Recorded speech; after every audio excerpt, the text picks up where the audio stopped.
ওটা কি পকোড়া? হ্যালো বন্ধুরা, আর এস মুখে তোমাদের সবাইকে স্বাগত। আজ আমি তোমাদের সঙ্গে একটা সুন্দর রেসিপি নিয়ে চলে এসেছি, তালের পকোড়া। তালের বড়া, যেটা দুষ্টুর সঙ্গে সঙ্গে আমিও তালের পকোড়া বলতে শিখে গেছি। তাল নিয়ে নিয়েছি, এর মধ্যে এবার দিয়ে দেবো পরিমাণ মতো ময়দা। যতটা তাল নিয়েছি ঠিক সেই অনুসারেই পরিমাণ মতো ময়দাটা আমরা নিয়ে নিচ্ছি।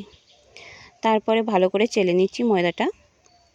চালা হয়ে গেলে দিয়ে দেবো কালো জিরে, আর দিয়ে দেব এর মধ্যে সুজিটা তোমরা চাইলে ভিজিয়ে রাখতে পারো, আমি এমনি দিয়ে দিলাম কারণ এটা কিছুক্ষণ ভিজানো থাকবে বলে। তারপর দিয়ে দিলাম লবণ, আর দিয়ে দেবো পরিমাণ মতো চিনি। আর আমার বোন একটু দুষ্টুমি বেশিই করছে, যাই হোক চিনিটা দিয়ে দেওয়ার পর এই তালের ব্যাটারটা ভালো করে মেখে রাখবে। এর মধ্যে কোনো রকম জল ব্যবহার করা হবে না, যেইটুকুনটা তাল সেই তাল দিয়েই ব্যাটারটা তৈরি হবে। আর দর্শক, কি খাবে তুমি? কি খাবে? ওটা কি হচ্ছে মা? কি হচ্ছে বলো? কি হচ্ছে ওটা? কি হচ্ছে? কি হচ্ছে এটা? ভালো ভালো করে ওই চুপা পকোড়া। আরেকবার বলো, আরেকবার বলো, শুনতে পাইনি কেউ। বল তোমরা পকোড়া খাবে? ডাকো ডাকো, সবাইকে ডাকো। হ্যাঁ নয়, বল তোমরা পকোড়া খাবে, আসো তালের পকোড়া। দেখো আমাদের তালের ব্যাটারটা ভালো করে মাখানো হয়ে গেছে। এবার এটাকে কিছুক্ষণ ঢাকা দিয়ে রেখে দেওয়া হবে রেস্টে, যাতে সুজিটা একটু ফুলে যায়। তারপরে ঢাকা দিয়ে রেখে দেওয়া হচ্ছে। কিছুক্ষণ পর আমরা ফিরে আসি। ফিরে এলাম 20-30 মিনিট পর। আর দেখো ব্যাটারটা পুরোপুরিভাবে রেডি। আর এটাকে আবারও একবার আমি ভালো করে ফাটিয়ে নেব। আর ফাটিয়ে নেওয়ার পর তারপরে সরাসরি চলে যাব গ্যাসের সামনে বড়া ভাজার জন্য। চলো চলে যাই। আর দেখতেই পাচ্ছ একটা বাটির মধ্যে জল নিয়ে নিয়েছি।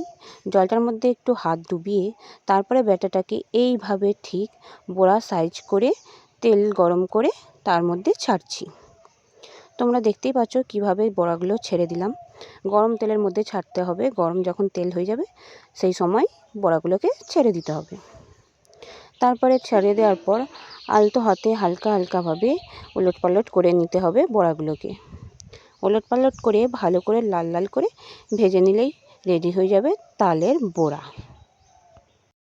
এই একইভাবে সমস্ত বড়াগুলোকে আমি ভেজে নিলাম।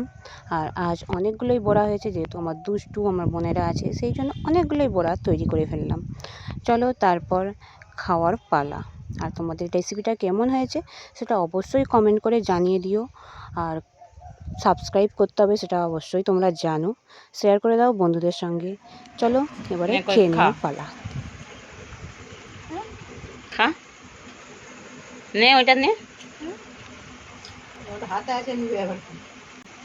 ভালো হয়েছে? মিষ্টি হয়েছে? মুখে বল হ্যাঁ কি না।